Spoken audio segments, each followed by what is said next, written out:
2019 Hyundai Tucson isn't a dramatic departure from the car it replaces, but it is the brand's most important vehicle to premiere at the New York Auto Show.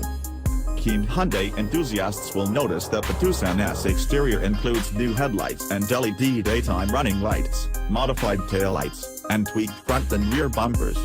These minor changes come together to make the Tucson much more visually appealing than the pre-facelifted vehicle. Two engines will be offered to customers. The first is a 2.0-liter four-cylinder pumping out 164 horsepower and 151 pounds-to-foot of torque. Topping out the range is a 2.4-liter four-cylinder with 181 horsepower and 175 pounds-to-foot, acting as a replacement to the turbocharged 1.6-liter 4 of the outgoing model. Interestingly, the 2.4-liter only has 6 horsepower more than the 1.6-liter but is 21 pounds-to-foot down on torque.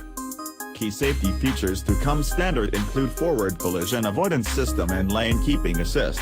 Optional safety extras include forward collision avoidance assist with pedestrian detection, high beam assist, rain sensing wipers, surround view monitor, smart cruise control with stop and go, and driver attention warning.